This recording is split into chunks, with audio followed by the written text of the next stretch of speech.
Welcome everybody to another episode of Edge of the Rabbit Hole. I am Mike Ricksecker. With you, with me as always, is Vanessa Hogle. And down in the chat room, of course, Shana, our chat Shananigator. Really want to thank you for joining us again this evening, this Tuesday night, as always, 9:30 p.m. Eastern Time. Of course, we have Ghosty here as well, the new Haunted Road Media mascot. Of course, remember to get your Ghosty.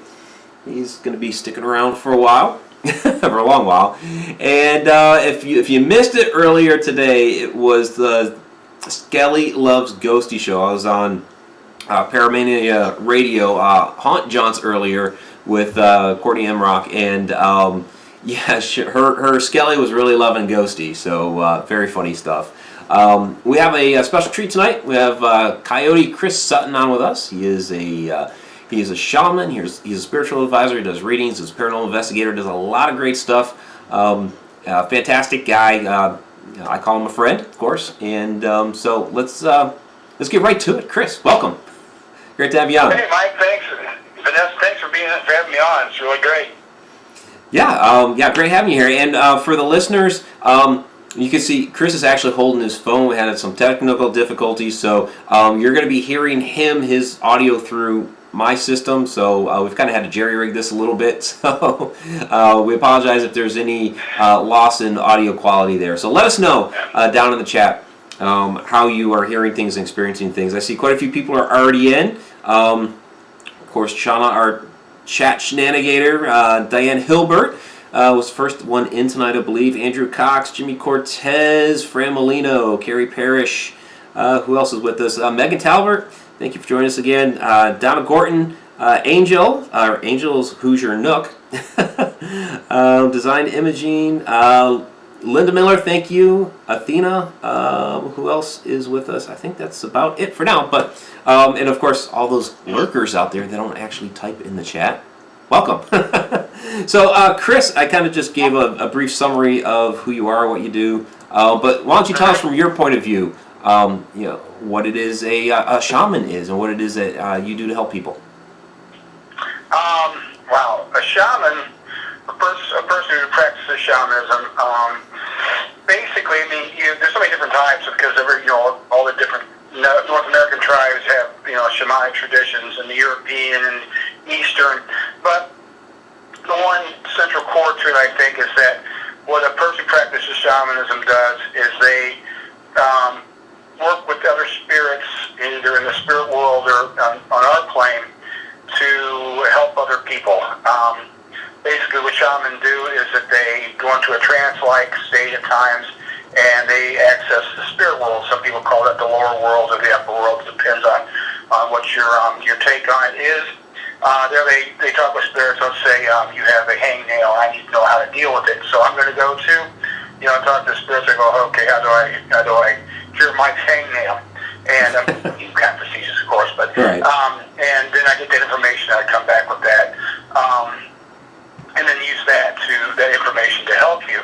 The way I basically work is that you've seen you've been out with me a couple times now. I always carry a big bag with me around, and it's got all my stuff in it. And I don't know what I'm going to do till I get there, whether I'm doing a healing or doing some shamanic advisement or going on a paranormal investigation. I've got the bag with me, and I'll know when I get there. I work with Spirit tell me what to do. And some people would say, in more the Christian faith, that you're being moved by the Holy Spirit. It's kind of the same thing. That's what I just listen to that. I don't fall on a specific tradition. I don't fall on a certain rote list of things to do. I do what I feel Spirit tells me I need to do. All right. So I think it's a little bit of a different perspective from other types of I don't know. Would you call it a religion? I know it's spiritual. So what kind of and we assume it's like to categorize everything. So how would you kind of place that? Shamanism is not a religion. It is a practice, and most traditions have some type of shamanic part to it. Even the Jewish faith, they have something like that. And even in the Christian faith, you get into the monastics, the people who are in prayer all the time. The spiritualists, so to speak, they're kind of more like shaman because they're just immersed in spirit all the time, and what they do is based on what the Holy Spirit moves them. But yeah, I mean, it's more of an offshoot. It's part of religion, but it's not religious. It's just it comes through the religion. I mean, that's how you get moved. It's hard to explain, but you get moved by spirit, and if you are chosen to do this kind of stuff, and then it moves you towards that direction. I mean, that's what happened to me. Okay. Design Imaging is Donna Bucksbaum, so she has decided to pay a visit this evening. Thanks for showing up, Donna. And Robert White from Australia has shown up. Tammy Heitzman and Lenora Martinez. Sean Gilmore, Tracy Kramer. Well, we've got a lot of people showing up. This is great. Yeah, good turnout. Now, Vanessa, I'm kind of interested in your take, because you have a different, I guess, maybe connection with the spiritual world than, say, Chris would. Okay. I was actually going to ask him if this, because I'm pagan and I'm an active practitioner of witchcraft. I'm that gal. Okay. Would you say that this falls under the same spiritualist line of that? From my understanding, and I'm not well versed in shamanism, I don't claim to be, but what has been explained to me is that it tends to lean more towards the healing, like the medicine man type situation, where somebody like myself, it's always people coming to me, can you help me with this? Or I have got somebody I'm so pissed at. What can I do? I have to push those away. Do you run into the same situation? Yeah, I mean, I don't see a lot of difference. I mean, I feel very connected with people who practice paganism and witchcraft. It's just another way of using spiritual energy. Now, as a witch or whatever you, I'm not sure what you call yourself. You do the same. You're moving energy. I'm moving energy, and you can heal people. I work on healing people, that type of stuff. That's why I've never seen a lot of difference. Sometimes I feel more like a wizard than a shaman practitioner, but because it's basically manipulation of energy. When you're using spell work, when you do a spell, you're asking the energy to do a specific thing, right? And that comes to the vocalizations of the spell. It's real similar in shamanism. If I'm doing healing with somebody, I'm going to be, I might take a crystal if I'm so moved to, put that on a certain area, and I'm asking the energy to go do that. It's just usually not vocalized like a spell is, but you're looking for the same results. I mean, I got an email one time. Some guy wanted me to kill somebody with a shaman spell. It was like I had to turn him over to the cops, but and I actually did. That was kind of scary. And so on. But yeah, there's a lot of similarities to it. And use of wands in witchcraft, and I use feathers. Hey, Chris. Things like that. It's just, they're tools. We have a question from the chat room. Maybe that kind of goes right along with what you were saying there, since you're talking about using different tools. Do you believe in or use Reiki? Oh, I love working with Reiki people. That was from Fran, by the way. I've done healing work with Reiki people before, and I really like it. I like working with different people and doing different things because what they're doing, what I'm doing is pretty similar. Now, when I'm doing healing work, it's better for me to do this destruction of that which is bad within. Knock out the bad energy, so to speak. And I love having a good, healthy Reiki person with me to come in and lay down that nice, calming, white light energy that that promotes the healing. So I've worked with them several times, and I think it's very similar in some ways. I mean, you're always going to get to the differences as far as how you approach something. I mean, the end result's about the same. A witcher is going to go about something different than I would say something different than I would say, and same with a Reiki person. But when you cut through all that stuff, you're doing the same thing. You use energy to bring about results. Whether it's healing, whether you're doing reading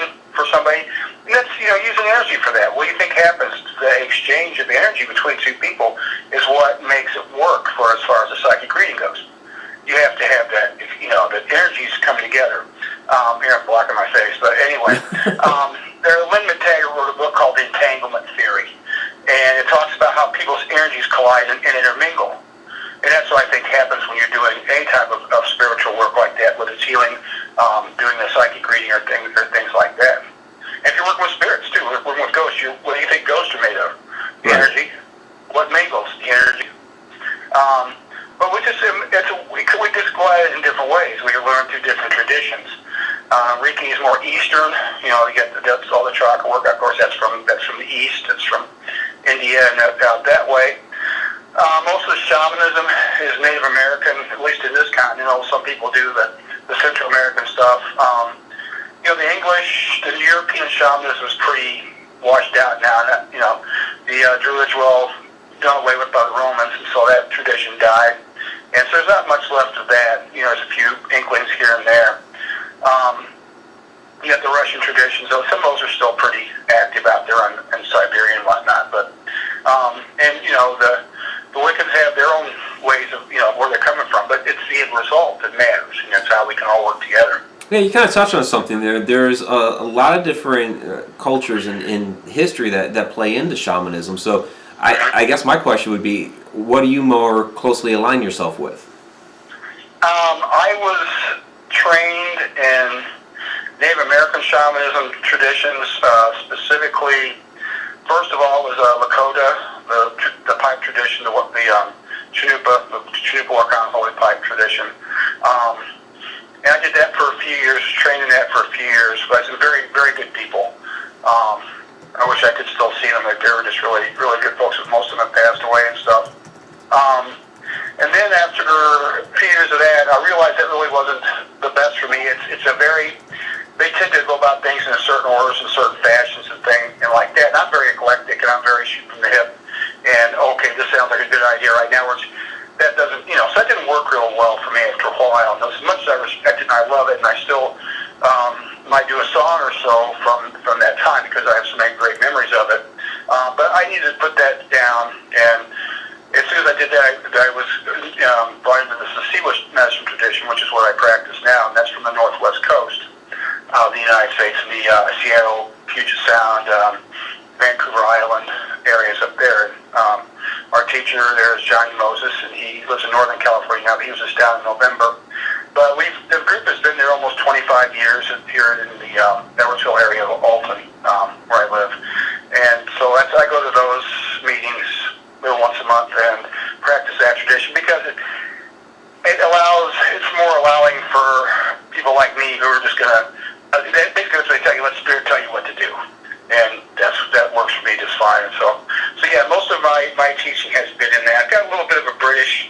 I had a friend in England who taught shamanism over there, and he gave me some sort of like Druid influence type of stuff. Right. Yeah, over there, sure. It was kind of neat to learn, and so on. But yeah, basically it would be more Native American, specifically the Sasiwas, which Sasiwas means sacred breath, and it's a tradition that is practiced by different tribes together. It's a medicine of peace where people from different places can come together and pray together and sing songs and do healings together without teaching the specific secret medicine societies of the various tribes. So it's anybody can do. That's why they're very good on sharing it. Anybody who has a good heart can be part of it and can learn from it, and they're very accepting. Some traditions are very accepting of all people, and so I understand why, because of the native thing, but sure. That's what I kind of fell into, and it works really well for me. Okay. Donna from the chat. Okay, let me hit this question first, Vanessa, and then I'll let you. Sorry. Before it scrolls away. Donna from the chat room has a question. Are there vast differences in belief from one tribe to another? It depends. Yeah, there can be. I mean, they tend to believe in the so my daughter's after she can have a taco. Let her have a taco, Dad. No matter what, what are you going to do? And they can be. Especially if you get away from, the plains are different from the southern, and the northwest coast would be different from the eastern. Yeah, usually you get, they're closer together geographically. They tend to have a lot of similarities that I have found. I'm not an expert on. but they tend to be animistic. I mean, they believe that, most of the tribes believe that I've seen. And there's 500 and something of them, so I can't keep up with all of them. But they do tend to believe everything has a spirit, rocks, trees, everything is part of spirit, that we're all related. We're all stardust that's happened to come together here on this planet. So the two-leggeds like us are no better, no different from the four-leggeds or from the rocks and the trees. We're all very important. That seems to flow throughout. Okay. Different practices. If you get like in the Southwest, I think you want to go by Coyote. That'd be in the Navajo tribe. That'd be a bad thing to call yourself, because Coyote is not really just a trickster. He will get you to do bad stuff, and so he's the one that leads people astray. Coyote's your nickname, isn't it? What's that? Coyote's your nickname, isn't it? Yeah, that's what. So is that where it comes from? Coyote medicine is basically what that means. Is that over time I've been close to Coyote's literally in the flesh. Like I had one cross about 10 feet in front of me one time and stop and look at me while I was out walking by a river. And then some of my behaviors are such that I've been called that, and so that's how I ended up with that name. It's not really a nickname. It's more of I tell some people it's a warning, because if you hang with me too long, something crazy will happen. Okay. Whether I don't have anything to do with it. That's just the way it works. Happens. These Skype call things. I mean, that's right. I can't tell you how many I've torpedoed. That's why I'm talking. Well, we figured it out. It's all good. But yeah, I mean, it can be different. They do different, ways of, like Hogle, which is a medicine man, and the Navajo. They do sand paintings, and they lay their patients down on that, and they sing for days over that sort of thing. Oh, wow. And then you go to the plains, and you've got people are going to might use smudge with sage and do other types of prayers, and so.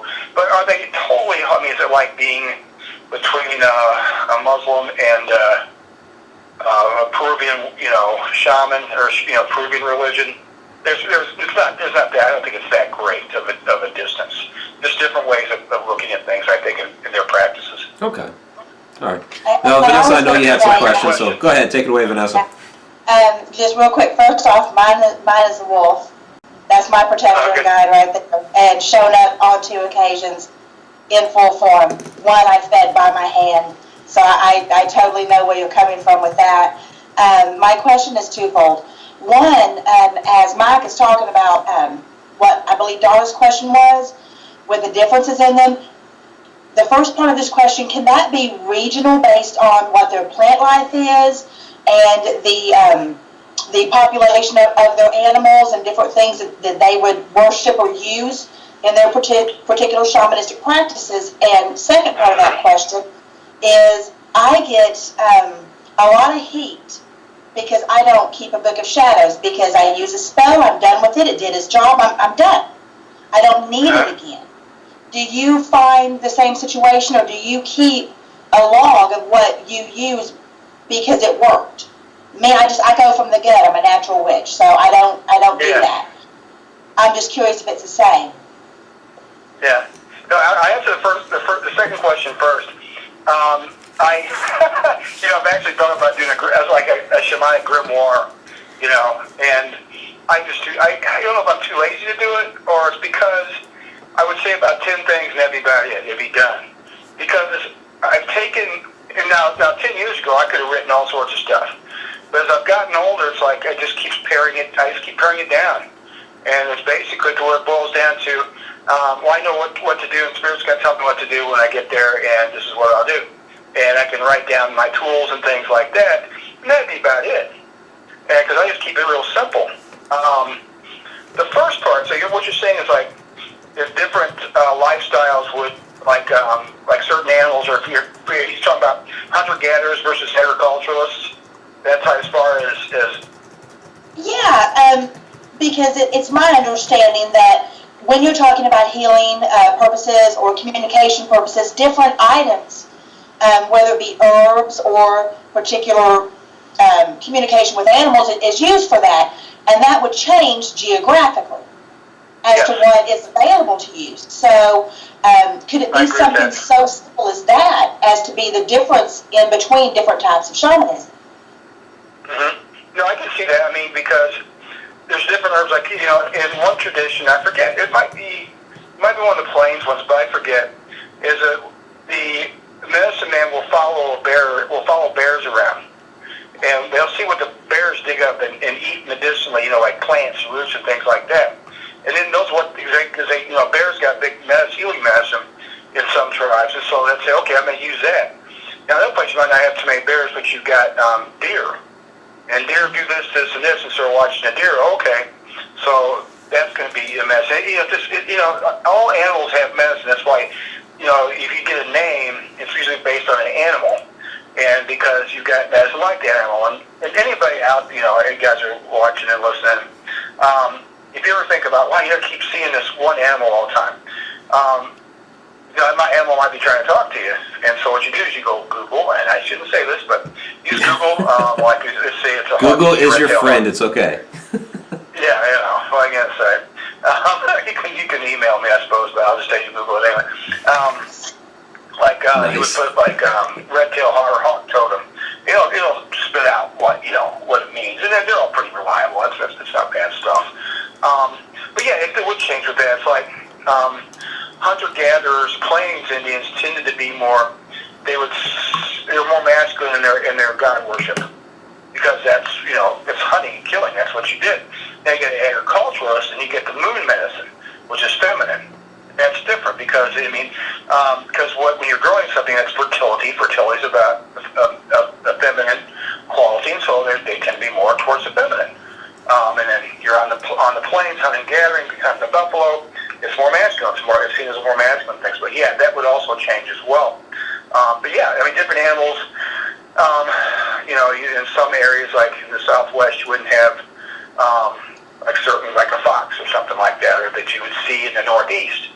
And so that would change. That would not be part of theirs, and so they would change how they would view that and how they go about their business as far as their medicine work. So, makes sense to me. Yeah, definitely. Now we have a question from Fran in the chat room a little while ago that we were chatting and missed, so I'm going back to it. Were you visited by a spirit that told you to practice? Yeah, let me tell you how this happened. I was 35 years old. So I tell people I've been doing this for 20-something years. That tells you how old I am. But I didn't know anything about religion. I wasn't a religious person. I was raised Unitarian. Okay. You know that religion is very liberal. It's very humanistic. People do good things because they're good people. Not about the whole lot about God and things like that. And so that's how I was raised. And so I wasn't a very, I didn't have any experience with such things.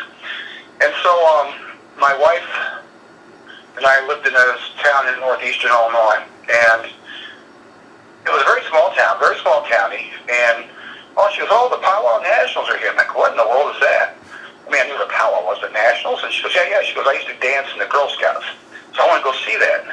Okay. So it's a little bitty Podunk County, and a little bitty Podunk Fairgrounds at, in the county seat, and here's this amazing spectacle of all these different people, different regalia, and these different dances. I'm like, wow, this is really cool. So I'm like, I didn't know anything about it, no inkling what was going to happen. And right. So I was walking around, and I had my daughter in her stroller. She's only about less than one then. And so I walk in this livestock barn, and they're doing a warrior's dance. It's called the Lord Dance. And the drumming is really intense. And so I was sitting there listening to it, just got lost in it. And all of a sudden I realized there's another world out there that I do nothing about. And I could feel it. I could feel that I was like, this world was fading. And this other world was there. I'm like, oh my God, what is this? I didn't understand. I didn't realize it. It was the thunderbolt, the lightning strike that spirit sends us sometimes. And so I walked out there. Because I had my daughter with me, I probably wandered off. But she can't. I had to take care of her, so I stayed grounded. Right. And so I went to a book table, and I said, I got to read about it. So I got to read about this, and so I'm looking at it. I don't know what I'm looking at. I don't. So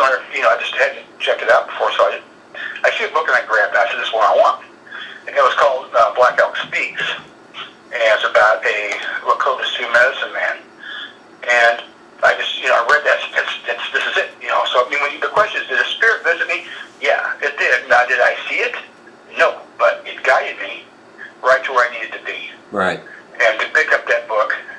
And so, that's about the medicine I first learned. And so I'm thinking to myself, wow, I read about how they use the pipe and pray with the pipe. So, man, I'd love to do something like that. So I'm looking at the Monthly Aspect Carrying. It was a little newspaper in Chicago for the metaphysical crowd. And so I'm flipping through that and bang, pipe circle. Come to the pipe circle. So I call on the phone. I said, can I come to the pipe circle? Yeah, come to the pipe circle. And it started. And when you know it's right, because all of a sudden I met some teachers. Right. Learned some stuff. So I got hooked in with some other people, almost a Mohican Indian who taught me how to do the tarot and numerology and stuff like that. But then I met a guy named Jim Callahan, who his name was what they call him on the reservation was Tatanka Ska, White Buffalo. He was a keeper of Sitting Bull's actual what some people call peace pipe. His prayer pipe is what is I can't remember his name.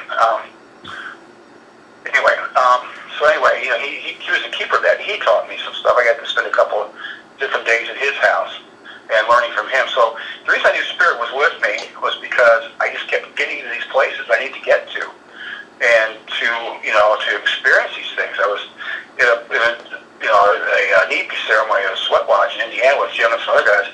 He comes out with Sitting Bull's pipe, man. I got to smoke it, and I was just like, this is the actual pipe the Sitting Bull held in his hand and smoked himself. I've seen pictures. I've been sitting with Sitting Bull with it. It's just a highlight of my life.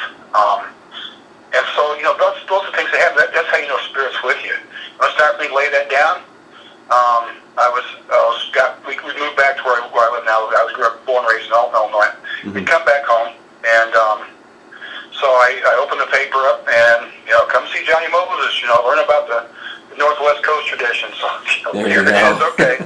So I was off on that adventure, Spirit did guide me in that sense. That's basically what did happen. I would have freaked out if I'd seen somebody. So Spirit gives you what you can handle, and it comes to you in the ways that you can accept. It moves you the way you need to be moved at that time. Yeah. Now I know now that there are I know one certain spirit that's with me a lot, and a couple others.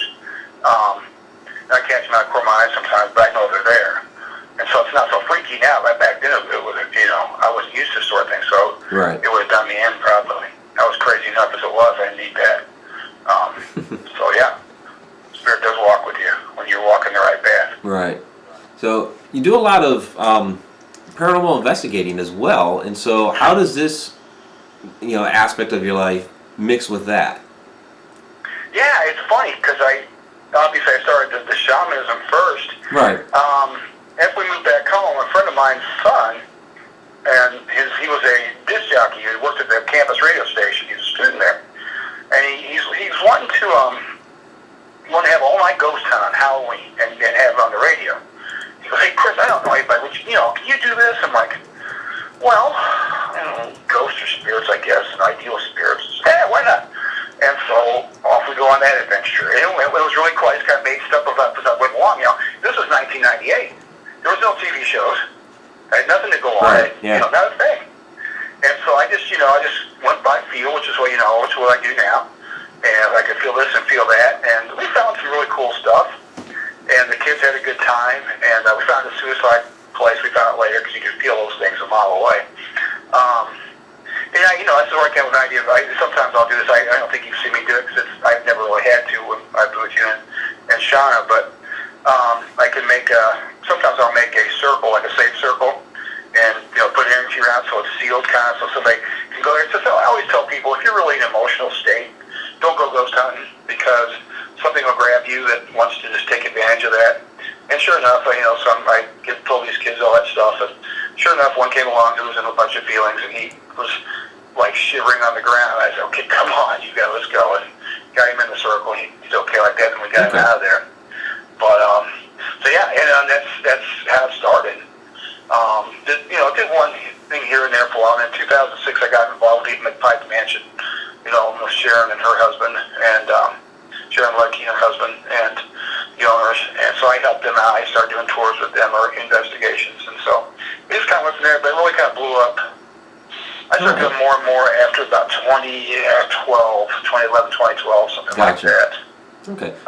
We have a couple. We have a couple of questions from the chat room. Megan asks, "Does being a shaman help to bring about paranormal activity?" Oh, that's a good one. I don't know. That is a very good one. You can. I think that I was at Edinburgh Manor last weekend. Okay. In Iowa, and we went outside because we went outside once. And there's all these spirits in this field next to it. I think it might have been a pauper's graveyard. And so they were walking. This is one of the most active things I've ever seen. We went back later on and right to a big tree next to that lot. And I got my drum out and got everybody in a circle, and we started doing some drumming and did some songs. And I asked the spirits. There was a couple of people there who had Lakota ancestry and were willing to learn how to explore it. And so I asked the spirits to come and hey, these are your descendants. Can you come and greet them? And both of them shivered, what was that? They get something to come up, put their arm around them and stuff like that. So I felt this tingle across my shoulders. Right. And so, you can ask them to come see you. So, and if you do raise energy, it can attract them. But sometimes they don't like that. So sometimes you can clear them out too. I would say if you go down, you say do some drumming and get the energy going in a circle, and then kind of step away from it, that may well cause them to be attracted to it and want to come by and see what's going on. Okay. They seem to like drums. They like drums? Yeah. Okay. For anyone who in the chat room, and Chris, I know you're going to agree with me on this one. I don't even have to ask you, but for anyone in the chat room who has never been a part or participated in or been in the middle of a drum circle, for the love of whatever deity you pray to, please do that. Yes. Please do that. The amount of energy that you build doing that, it stays with you for days. My first was the most spiritual experience next to having my child that I've ever had in my life. And I highly, highly, highly recommend it. The drum circles are highly recommended. Definitely. Okay. Yep. I haven't done a drum circle before. You need so to. I'm feeling not a part of the club here. The night we did ours. All right, we'll have to do one. The night we did ours, there was, during the middle of the drum circle, there were lunar moths the size of my palm flying all around us, and a twin-tail comet flew across the sky. Thunderstorms literally circled us. Oh, wow. Not one drop of rain where we were. Not one. It was unbelievable. Please do it. All right, we'll have to do one. We'll have to do one of these days. I don't know. Man. Our chat's a little delayed, so I'll have to ask Shana. Hey, Shana, drum circle? Yes, no? Have you ever done one? We'll see what she says in the chat. But we do have another question out of the chat. Ex-group home kid. Question: are there any traditions you know of people that smoke tobacco when someone dies, so the dead do not attach to the living and get stuck there? I hope that makes sense with the way I read it. Okay, try reading it again. I think I got it. I want to make sure. Okay. Are there any traditions you know of that people smoke tobacco when someone dies, so the dead do not attach to the living and get stuck there? Oh, you can use tobacco for a smudge. The Cherokee do that.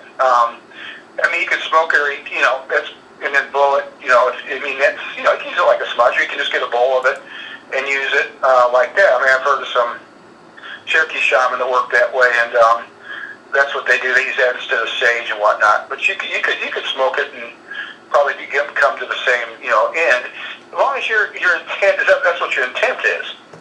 That's the whole thing. The tobacco is not magic per se. Sage is not magic per se. They're cleansing agents, and they work well with that. But what's coming out of here, the person who's using it, using what I call the will, which is your medicine or your energy, the power that you channel through spirit, and your intent, which is what you do with it. If I'm intending to do a reading, I'm trying to do a healing, it's incongruent, it doesn't work. But it's what if I'm using my energy for healing, and I'm doing a healing, and if I'm using a crystal or something like that, that's a focusing tool for me. Okay. Same with the sage. It will. Sage in and of itself. Don't get me wrong. It is a good cleanser. But if you put energy behind it, whether it's sage or tobacco, or cedar. That's what they use on the Northwest Coast. Right.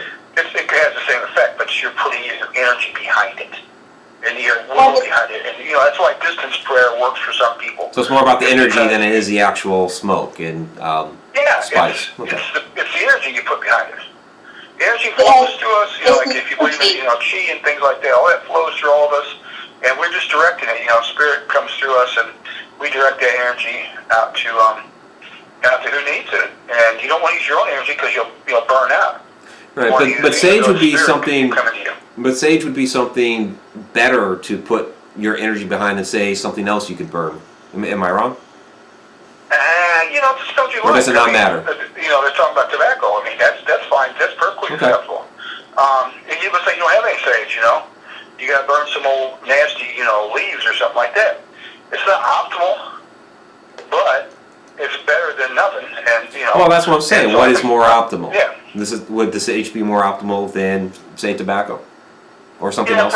No, not with tobacco. I would say for a lot of stuff, I think tobacco, because you go into the South and you have sage down there. The Southeast Cherokees, didn't have sage. Now like they had up in the plains, but they used tobacco, and so for their cleanser. So yeah, they would put after you would take a deer or something like that. They put tobacco smoke over it to cleanse it, to honor it. And so yeah, that's just as powerful. It's that's because that's that tradition. I prefer sage because of the way it burns and it's easier to use in those wands. Some other stuff can be more tricky. Tobacco is more tricky to deal with, to keep it burning and stuff like that. But to me, it is. The Cherokee, shaman or somebody from the Southeast, there's no sweat to them. So I would say sage is better. It's basically what you're comfortable with. Is what's important. Okay. The purpose of what you're burning is for the spirit to adhere to something as it drifts away. So it's the negative energy. I tend to see more negative energy than I do see spirits on people. It does happen. But yeah, because I've had to do that to take a negative spirit off a person. But yeah, most people just come out with kind of negative energy on and stuff like that. I could say where you work is particularly volatile, where people are arguing. It's just one of those crappy places, and you come all this negative energy on. It's good to have a good smudge of some kind to get you rebalanced again, things like that. It's the energy you're putting behind it. It's like doing spells. It's like doing spell work or things like that. If you do it half-heartedly, it's not going to work as well. If you're into it, you got your emotions going, it'll work.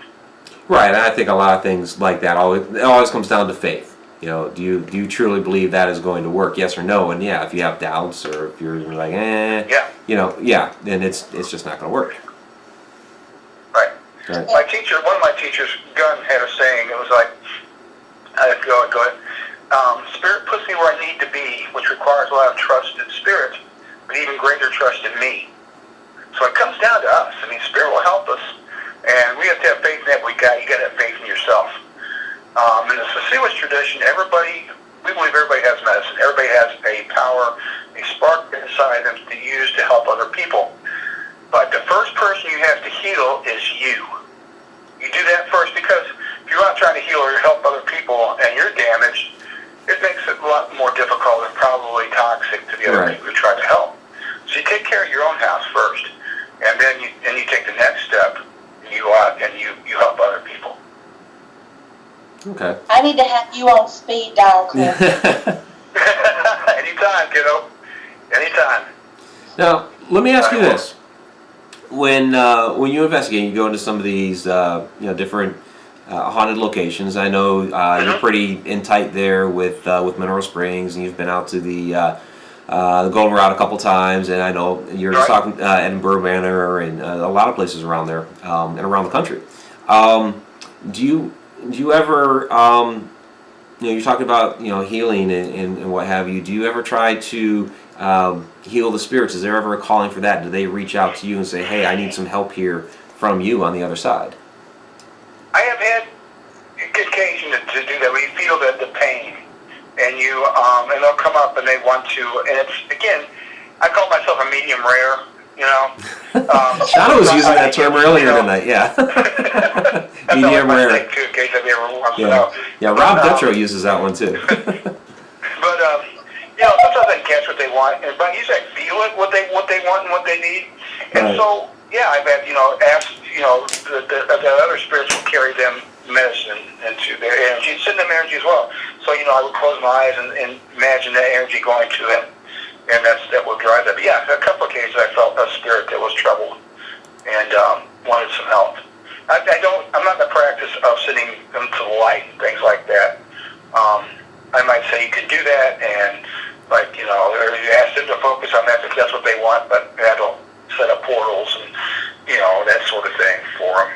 I've seen some people do that and stuff, so I don't do that. But yes, I mean, I have only a couple times, so it hasn't happened a whole lot. Okay, interesting. Yeah, I've always kind of, you know, wondered about that, and you know, because you hear a lot of people. Well, I don't know a lot of people, but you know, some people that, and maybe Vanessa, this happens, you know, with you. You know, you get contacted from somebody from the other side. They might want some help. Maybe they, I know some people pass people over and things like that. So, and I know, Chris, you have like a different perspective on that through what you've learned. So I was just wondering, you know, how your perspective is on all of that. Oh, we're crossing people over? Sure, that's another one. Yeah. You know, I don't know. I know some people do that. Right. It's not my thing. I'm not against it. I've seen some people that own haunted places get mad because if somebody, you know, their spirits get crossed over without permission, which I find that funny. But it's probably not funny for spirits, I guess. But if they don't want to get crossed, if people could actually do that, I don't know about that. If sometimes, I mean, I've run them off before and they'll come back, you know. So, and I've seen that happen before. Now, you know, I'm pretty good at cleansing places and whatnot, but Right. I guess I have a problem with that. Now, as long as they leave the people alone who I'm trying to help, or, you know, people want to go investigate and find a spirit there, the spirit wants to be there, I don't have a problem with that either. So I'm not in the habit of taking it upon myself to do that. Now, my job, most of the time, if I get involved in something like that, is because a family or something wants to be protected from a spirit. And so then I will go and try to intercede and say, hey, leave these people alone. These people, you got no beef with them. And then I ask my guides to help out with that. Usually it works out pretty well. Cleanse the house real good, get it sealed. I always show people how to do it, how to cleanse their house, how to fight back if they need to again. But basically, it's like, you know, stay out of this house. This is not yours to be messing with. And it's worked fairly well in the past. And that's how I keep it. All right, great. Yeah. No, I like that you actually teach and show people and empower them. Oh yeah. You know, to be the masters of their own home. So. Yeah, I mean, to me, I know people who go out there and charge a bunch of money and sure, I'll come back if they come back. I don't want to do that. Right. I generally, if I don't have to go too far, I might charge a couple bucks for gas. I just go do it. I mean, I have a job, so I can afford to do that. And I've got the medicine, so I'm going to use it. But yeah, I always teach them how to do it because I'm not going to come out there countless times. It's like, you know, if there's a real big problem, yeah, I'll get some help and come back out again and do something more major. But other than that, you know, that's what people. A lot of times, I've seen people with these problems. And it's not because the spirit's necessarily bad. The spirits get attracted to them because they're so negative. They've got all these issues. I said, this is your time to fight back for yourself. Get your life back. You fight this thing. You take care of what's bugging you. And I mean, that's what I peel the more onions on people that have these issues. And a lot of time, it's because they've got all these problems. And so let's work at that. You know, let's empower you. I'll show you how to cleanse your house. I'll tell you how to let go of what you got. You know, that's bogging you down in your personal life and where to go get help and things like that. I believe in that, empowering people 100%. Now, Chris, let me ask you, just because of what you said right there, as far as because I don't like to cross spirits over either. To me, it's more about learning how to coexist in a peaceful manner, because I don't feel I have the right to tell somebody who passed away, you need to get the fuck out of here. I just don't think that's my right.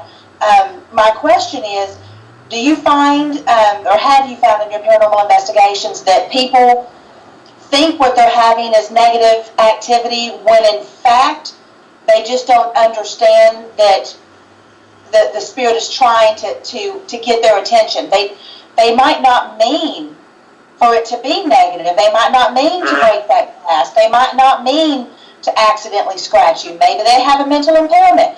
Maybe it was, maybe it was done accidentally. They're just trying to get your attention so that the communication can begin. Do you find that? I have found that. That's a question I haven't heard. I don't think I've ever heard that question before, but that's a good one. Yeah, I mean, I can see that. I went to a house one time. The guy I worked with his family, and this was polar. I mean, they were throwing pots off the stove, and not full, stuff would go flying sometimes. I walked upstairs, and the daughter had, those bead, like a bead curtain, as for her door, and the sucker was like blowing out, and there was no wind or anything like that. There was some really active stuff going on, and I was going to smudge it, and I asked my friend, I said, "You ever tried to smudge it?" He goes, "Well, last time I tried to burn some frankincense, and a skillet fell off the stove." I said, "Okay," so I was I put that stuff away. And I went upstairs, and I found one spirit kind of sitting in the corner.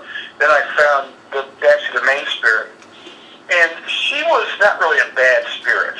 She was protective of the house, and I think she just wanted to be known and to be said, hey, that we care about you. Her name was Emily, was the spirit's name. And Emily just wanted to be recognized. That, hey, I live here. And she loved her daughter. I mean, she was very protective of her daughter. Her daughter had some issues off and on and through high school. And so, yeah, and she and I kind of communed. And they said after that it calmed down. I said, just talk to her. To say, hello, Emily, good morning. It's good that, we're glad you're here. And, she was the mistress of the house as far as she was concerned. And she didn't really want to, she never hurt anybody, but she just wanted your attention. So, yeah, I agree with that. Vanessa, it's like I said, okay, well, I can't get rid of her. I'm not going to get rid of her. I can't anyway. She's too strong. And I'm not going to bring an army in here to do it. But I think you guys are fine. They were, it's all good after a while. So, yeah, I agree with that 100%. Cool. We have another question from the chat room. Real Paranormal Activity, the podcast. I got to ask, is this Aaron or Britt? Because the person kind of changes behind. And Aaron actually asked me in this question in an interview this past weekend. That's not going to air here for a couple weeks. But the question is, what does Chris think about spirits needing your energy? Do they really need your energy? I'm not real. I mean, that's a good question. I don't think they need it. And I think it's dangerous to give it up. Yeah. I was doing a investigation at a place in Texas, and next I'm gonna give a shameless plug here. Okay, you gave me the end for it, Mike. I can give it. No, you can plug away. If you go to my website www.coyotechris.com. This actually this is on my first page. What I was doing after this happened. They showed me cleansing this guy who'd made the mistake. And he's a better guy, good guy. I mean, and it was his YouTube channel I put this on, so it was really cool of him to do that. But we were investigating this place. I was in another room, and my friend was in another. I was in one room. He's in another room. And I was watching this crazy vortex going off in this one room, like with another guy. Wow, that's really cool. Next thing I hear him going, "Hey, if you need some energy, I'll give you some, and you can manifest wherever you want to do." Uh-oh. And so the next thing I know, I had my little group with me. I hear him taking him out down the stairs. Oh, so-and-so, what's Alejandro? Alejandro's, he's feeling bad, stuff like that. Let's get him out. So, we finished up. I went back outside. I found him wandering around the parking lot. Just dazed, and it felt cold and things like that. And so I had to sit him down, and I did some healing work on him and things like that. So what he done, he gave it up, but it took too much out of him, and it really messed him up for a while. He came to after a while. We got his energy back up and got the negative stuff off him. I think it's a horribly dangerous practice. I tell people not to do it. I mean, if you want to take one of those things called that you hide the energy in a room. Some teams use those things. I forget. Oh, the EM pump. Yeah, if you want you to pick one of those things. Don't give them your energy because, one, they might take too much, and you don't know what they're going to leave back on you. So I don't think that's a safe practice myself. I always tell people not to do that. If Aaron, that's what if that's what you want to do. But I think it's unsafe practice, and I'm all about being safe. The more you interact like that with a spirit, you don't know what you're getting in return. Right. It could be very innocent. It could be a spirit that just wants a little energy to be able to do something. But again, you're mixing two different realms there together, energy-wise, and I think it's a dangerous thing to do. Yeah, no, I agree. And I have to laugh here real quick because they're in the chat room right now. Like Dan, they're saying we need a longer show because they know we're coming down the end. Diane Hilbert saying, "Hey Sean, talk Mike into a longer show." So I gotta laugh at those guys. And Andrew Cox is saying, "Yeah, with 2 hours, I gotta come up with more jokes." So those guys are hooting there. But something about your story. You mentioned, there was a vortex story, and I kind of have to ask you. Do you find these vortexes a lot? Because when we were together here. Not too long ago, Mineral Springs down in the basement. There was a vortex, and seemingly on the goldenrod for a few minutes. It seemed like a vortex there. So I don't know. Are you a vortex magnet, or you just seem to encounter them, or what's going on? It's like I actually got a video of the one in Texas. Okay. Yeah. I've got one from the basement of the First Unitarian Church in Alton. When I was down there with 3 Girls in the Dark. Oh, okay. Those mad women, but good God, I love those guys. But I know you guys were talking about them earlier in a post. I thought it was funny. Yeah. But Shauna's the 4th girl. They're good friends of mine. So yeah, I don't see myself as a vortex man, but I sure come across them. I went to this lady's house sometimes. She and her husband having trouble and all this. All these issues. She couldn't sleep. Was having headaches and stuff. So I went out there, and I can feel them I think they're probably more prevalent. I'm just good at feeling them, because I think that's how some ghosts move around. And so I went to this lady's house, and I'm out there, and I'm like, it's kind of neat. It's an old farmhouse in the middle of this field. He knew that they had, that there was a lot of native occupation there and stuff like that one time. And I was walking around our house, I was like, it feels like a vortex. And so I go there and it stops at the wall. It's like, go outside, and it continues outside. Well, this was in this lady's bedroom. So I felt like I had ants crawling on my skin. All this energy popping up. And, so, and they eventually moved, and they're fine now. They get along great. She's doing much better. She just had to get out of there. Yeah. I got cleansed or something like that. But your problem is you got too much energy going on through this place. It's like living under a fire hose going off all the time. It's going to knock you around. I don't know. I come across the darn things, that's for sure. I didn't see one in Edinburgh this weekend. I did not. So okay. So your street kind of. Yeah, you've been with me a couple times when I've come across a couple. Yeah, it's really interesting. And it looks like dust is dust, and it'll blow around, do this and that and the other. And I'm not into orbs particularly. Right. But you got stuff looks like it's blowing out of a hair dryer straight up in the air, all going straight up. Yeah, straight up, like out of the ground, and there's like there at Mineral Springs, it's a concrete floor, and there's nothing beneath there, and it's coming straight up. It's coming straight up. Shauna's telling me that we have to give a shout out to It's Raining Zen because Donna is in the house. So thank you for stopping in, Donna. Donna's my buddy. You see her husband Dave own It's Raining Zen at the Mineral Springs, and they're good friends of ours. And Mike was just visiting with all of us. Was it 2 weeks? Gosh, it was 2 weekends ago. Sean were there and Lee Ehrlich. It was quick. Yeah, they hosted us there. It's Raining Zen. They hosted us for the Haunted Tomes and Tales event. So, it was you, me, Lee Ehrlich, and then, of course, Shana. And, they're fantastic, fantastic people. So if you're ever in Alton, Illinois, you have to stop by It's Raining Zen, Mineral Springs Mall. So. That's exactly right.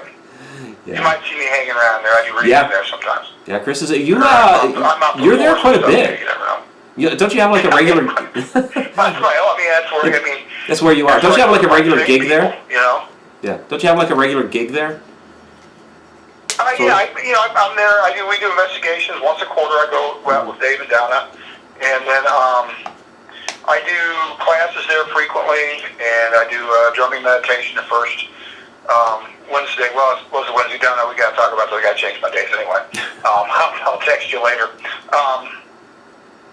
Yeah, and then, so I'm there quite a bit. And David down are friends of ours, and so it's always cool to be hanging out if I'm not in class, doing a class or readings or stuff. What kind of classes you do? I teach classes, and I do Intro to Shamanism, Developing Your Psychic Potential. I have one called Spiritual Warrior class. I hadn't done it for like 10 years, 10 or 12 years, and they wanted me to do something different, so I did that. It went real well, so I'm going to add that to my repertoire. And I can teach numerology and other stuff like that. But those are basically the classes, sort of get people sort of into it and to get going and things like that in their spiritual path. And that's what I do when I do readings. It's like I don't do fortune telling. One of my teachers said, when you're doing you're doing readings, people want to know three things. They want to know if they're going to get laid, if they're going to get paid, and if they're going to live to enjoy it. Right. That's and I don't. That's unfortunate. I don't do that. I said, I tell people when they sit down, what we're going to do is we're going to over your spiritual stuff. These other things may come out, but the main focus is, where you're at in your spiritual path and what you need to do to improve it or, make changes or things like that. So that's usually the main focus of it. Okay. Yeah, because you were there, you were doing your readings, you had the cards, so go ahead, Vanessa. I want to know if I'm going to get laid or paid, and if I'm going to live to enjoy it. Well, there are... like, I know all at the same time? People that tell you all that kind of stuff. I can't see where you have any trouble with any of those. Now, come on. Yeah, really. Yeah, Vanessa was all worried about her hair before the show, and it's like, Vanessa, you're beautiful, knock it off. I'm sickly, but I made it. You made it. You're a little stuffy, but you're here, and don't worry. Yeah. I mean, do you? I don't want to get too much into it, but there's everybody in the chat, and like people send me comments and what have you about, I love Vanessa, and what was the one the other day? Like I think it was on the comments in the YouTube channel after it posted last week, where she was saying that she had like the absolute biggest girl crush on you. She's like, I'm happily married and all that, but I've got the biggest girl crush on Vanessa. So yeah. Oh, I gotta go back and look. You have to go check it out. Yeah.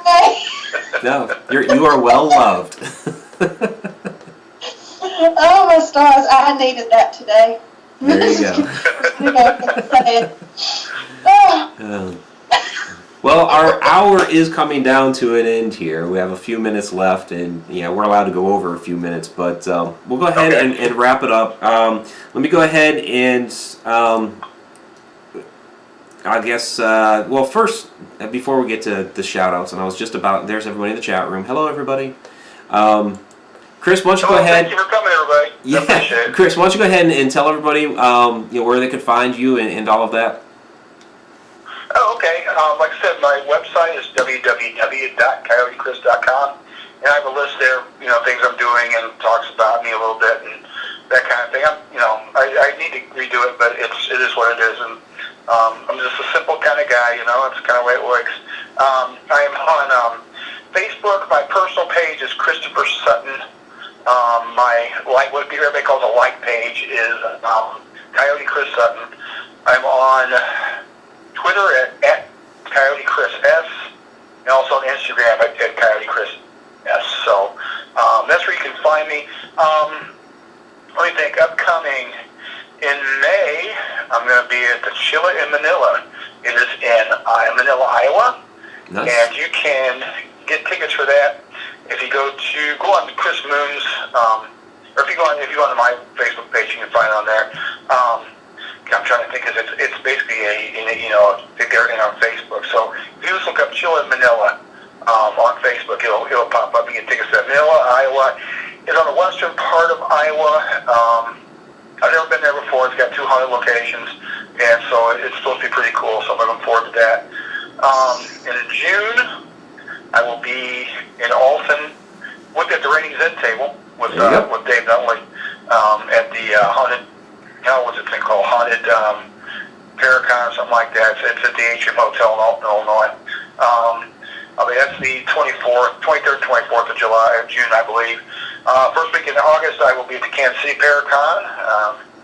That is actually going to be in Kansas City this year at the it's a Mason Lodge down in southern Kansas City. If you go to kansascityparacon.net, you can get information on that. And I'll be at the Scare Fest this year. That's September 29th, 30th, and October 1st in Lexington, Kentucky. And I'm also going to be at we're out for most and Mike, you're going to be at this one at the Lost Coast Paranormal Paracon. Yeah. In Florida. Yep. So looking forward to getting. And so will Vanessa. There, Vanessa. Yeah, Vanessa's going to be there too. All right. Great. Happy Yeah, day. talk shop. That'd be cool. Yeah, it'll be a good time. Sounds good. I've got a couple of things. I've got a couple irons in the fire, so to speak. But you can always check my website, and that's basically tells you where I'm going to be. But it's one of these years, like I'll be scheduled for something, and I'll say, we're not going to have that. And I don't know if you've had any problems with that. I've had that, of course. And so that happens and stuff. It's like, so I don't put stuff on my calendar, on my website too early because I've had to take so much stuff off. My calendar looks like chicken scratch. But that's the way it goes, and that's life in the paranormal. Yeah, it happens. These cons and stuff like that. But it's all right. That's all right. We still get out to all kinds of places. So That's exactly it.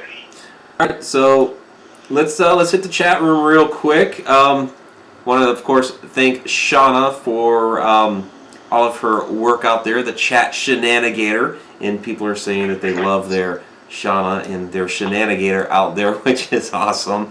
Of course, Donna Bucksbaum was out there tonight. Thank you, Robert White from Australia. Thanks for with the whole time thing. That's awesome. Diane Hilbert, Fran Molino, Megan Talbert, and a lot of these you guys asked questions tonight. It was fantastic. Very interactive with Chris. Appreciate that. Linda Miller, thank you. We keep going. Tammy Heitzman, Donna Gorton, Andrew Cox, of course. Athena Brown, thank you. Danella, Daywood Love, thank you for coming out tonight. Ether Shadow, thanks again for coming out here. Ghostly Cowboy, you too. Stephen Curry was out here earlier. I don't know if he still is. Stephen! Yeah, he was out here. Oh, Emma, I think it's Bejic. Thank you for coming on out. And there's Donna from It's Raining Zen as I'm scrolling up. That was awesome. Jake Medford was out here tonight from the Goldenrod Showboats. Check that out. Then Real Paranormal Activity podcast was out here because they had that question earlier. Who else did we have? Yeah, I've heard of those guys. I don't think I've heard their show yet, but I have heard of them. So. Yeah, it's a good show. They just interviewed me on Sunday, but they're going to post it in a couple of weeks. So it's the way they do it. So, hey, you guys should get Chris on your show. Just saying. Always enjoy it. Always. Carrie Parrish, thank you once again. And again, I hope you're healing well. Who else we got? Jared Osborne was out here. Thanks, Jared, for your comments in the chat room. Ex-Group Home Kid, thank you for your questions. And Sean Gilmore from EVP, he was the winner of our giveaway, and they put out Sean and Eric. They had a great Facebook Live video that really appreciated. I mean, they were thanking us for for Sean winning the giveaway, but really thank them for that and coming out here, and good group. Check out their YouTube channel. And I think that's going to about do it. I know there's been a lot of people in and out throughout the show, and I'm just going to keep scrolling up. And yeah, okay. Well, again, thanks everybody for coming tonight, and a lot of great input. Really appreciate it. Chris, thank you for coming out and spending a little bit over an hour with us. And my pleasure, buddy. Yeah, next time hopefully we'll get that figured out with the audio. We keep talking to each other. Vanessa, it's very wonderful to meet you. Wonderful to meet you too. Thank you. I had fun. Yeah, definitely. Yeah, there's a lot of great conversation within the chat room about everything that we were talking about. So thank you, Chris, for all of your insight, and I think we all learned something tonight. Oh, good. I appreciate it. I appreciate you you guys have me on anytime, Mike. I really enjoy it. Oh yeah, we'll definitely have to have you back. So, all right, my friend, Vanessa. All right. Till next time. Good night, folks.